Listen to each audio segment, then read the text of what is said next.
กับทักทายสวัสดีทุกคนในสิบ้าทุกคนลงหวยลงหออายุเขากินเนาะไปพี่น้องไปนักกันมาเนี่ยไปนักกันมาเนี่ยไล่ชีวิตอยู่พี่น้องมาเนี่ย2 4 6 7 8คนเนาะสำหรับมัน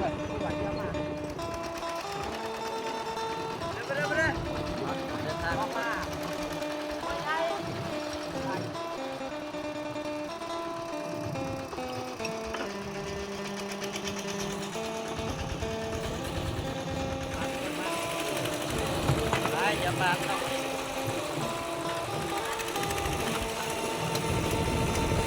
ไป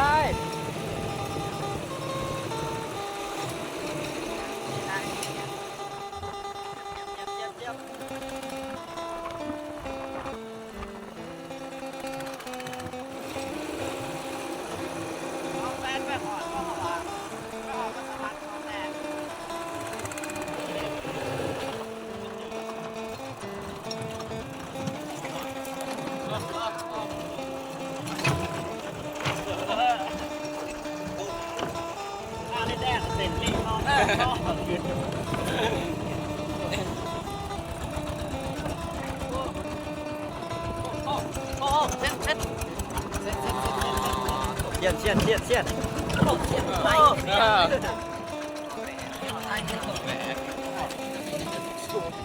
้อะไรพี่น้องได้อะไร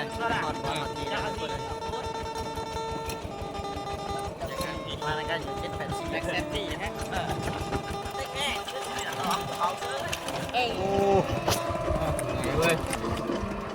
วันหอทีแล้วพี่น้องแบบนี้ลงมา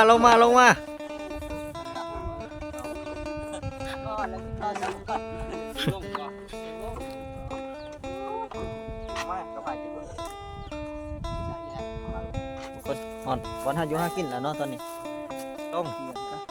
ลงกะเติมพลังก่อนเพิ่นว่า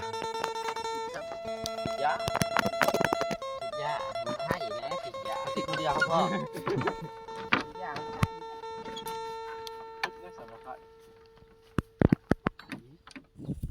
คือมาดึงอ่ะ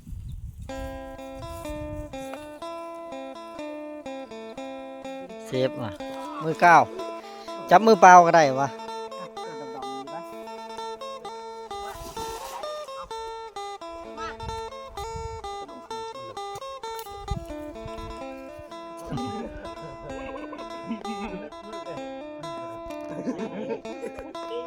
ลงเลย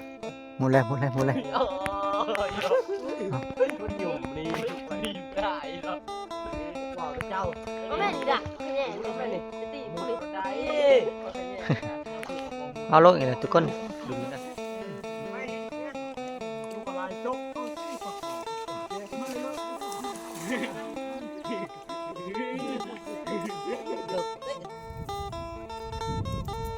เด็ดตัวหนึ่ง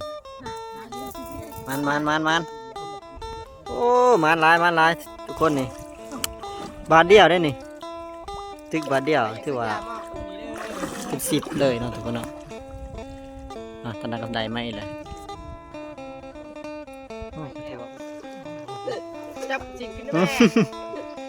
ปิ้งบนหรือป้าใหญ่ป้าใหญ่กับพวกป้าใหญ่มีข้าวแรงใช่ปะข้าวพวกไปบ้านไม่ตกยาวเลยแหละบ้านบัวยานฮอตทุกเลยมันอยู่ท่าปลานะปีกเหมาะสมสำหรับการมาหาอยู่หากินลงน้ำเต็มบนเอาไปได้มันปะโอ้มาดิพี่น้องนี่ไปดูไปอยู่เคย2 โต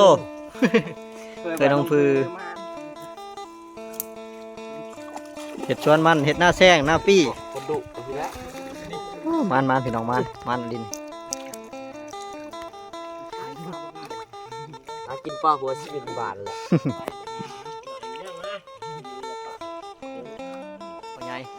โอ้ขึ้นแล้วนี่พ่อแม่ไข่พี่น้องต้มส้มมานี่ที่เดียว4 คน5 คนกับบริเต็มด่างแฮเลย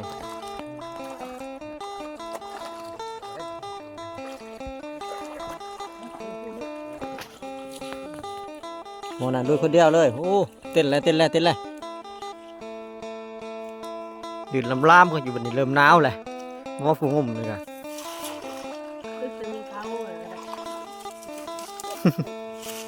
หนาวแล้วปะหนาวเลยโอ้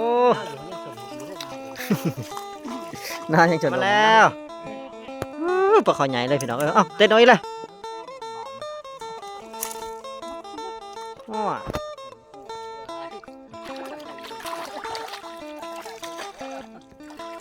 มันดีแล้วปลาดุกเนี่ย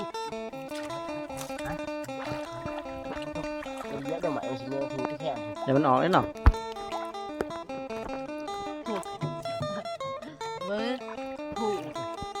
กลมแก้วนี่ก็สิใส่เราข้าวเนาะมาเนาะไปได้เห็นปะ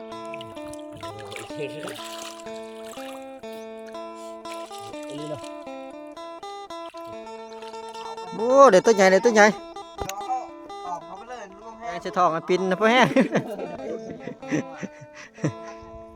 แกงขึ้นเรื่อยๆเนาะผู้เก็บจะเป็นวินหมกหนาวล้าง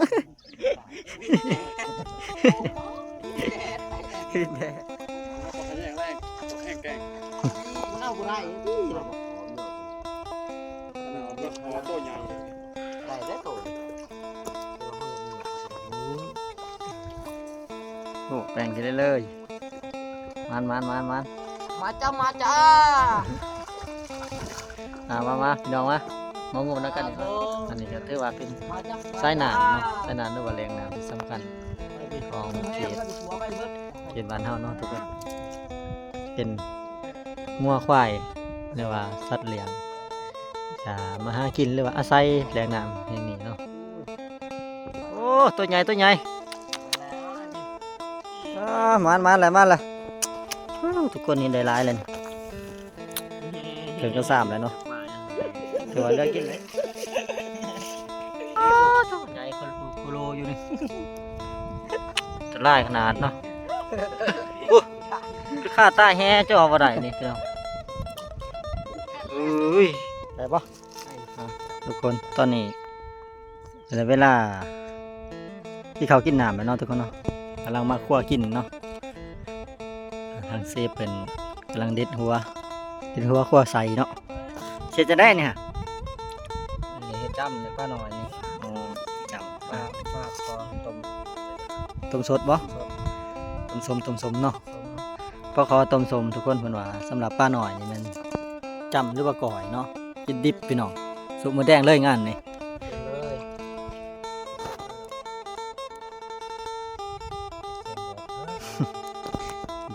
เด็ดก็อดเอา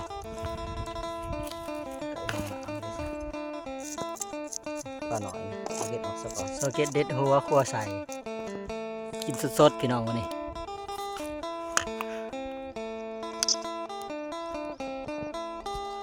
ไว้ทุกคนแดดแห้งใหญ่บอลเนาะใหญ่บอลคือมาคั่วอยู่ถึงมีแต่เงียงเลยเนาะทุกคนไปพาทุกคนมาใส่หมูแดงเบิ่งพี่น้องนี่หมูแดงเนาะนี่โอ้ทุกคนเห็นแล้วทางนี้เสร็จแล้วเสร็จเลยเนาะเสร็จเลยโอ้นี่เดียว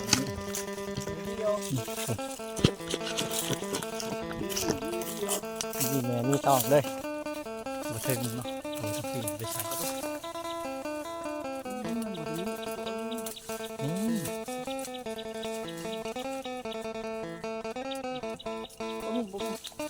อันนี้ที่อยู่เปล่าๆเนาะ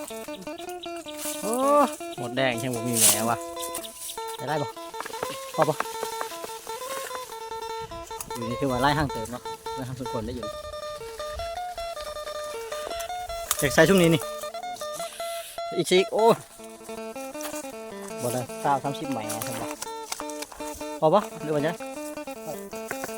ได้เติมเลยพี่น้องสูบหมูแดงกินเลยทุกคนเลยนะนี่ร่างขันน้ำนี่ร่างขันน้ำหมูแดงมีต้มกับอย่างเนาะทุกคนเอารอดได้ต้มไปต้มดีตัวปลาขอบ้าง ครับ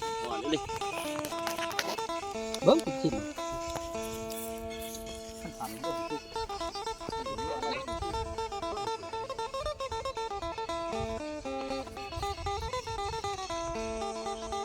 เป็นไรเขาถามปะ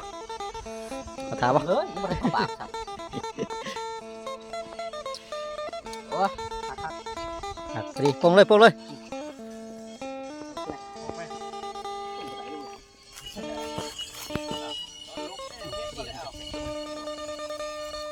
ไปแล้วมา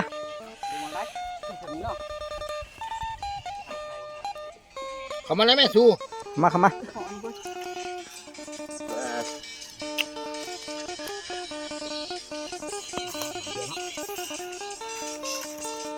มึงกินมึง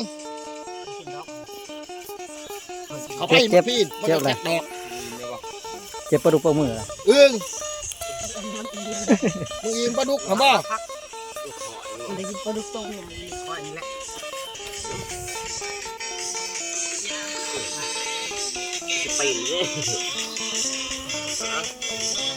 เข้ามาทุกคนมากำลังจะลงมือมีทั้งจำทั้งก่อยเนาะมีต้มพร้อมพี่น้อยจำก่อยต้มย่างแต่ว่าครบสูตรมัน จำยาเลยมานะแม่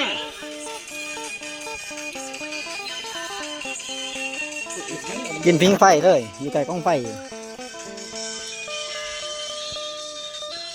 บุกินเหรอวะ มึงกินบ่คันโต กินก่อนแต่อัดกินให้พี่น้องได้เบิ่งก่อน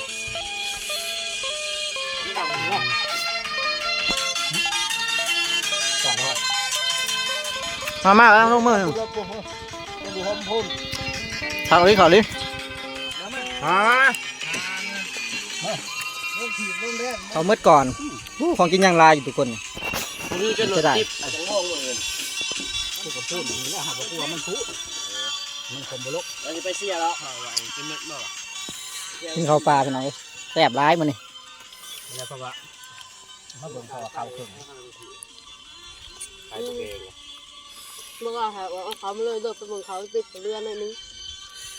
ปะเชื่อปะ นี่หัวกระสอบอ่ะโอ้เอาแล้วเอามาใช่ทีมาใช่เลยมาจะดูกระจอก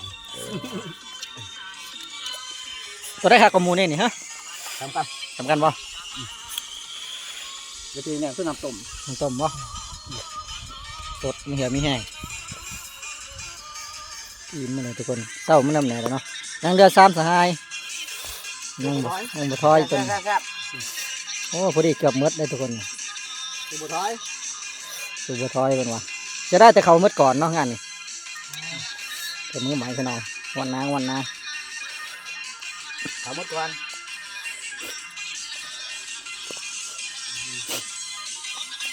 กินน้ำฟังเพลงไปน้ำหัวฟังเพลงแดนวะใครจะหอดสงกรานต์อะไรได้ซ่อมไว้เพิ่นวะ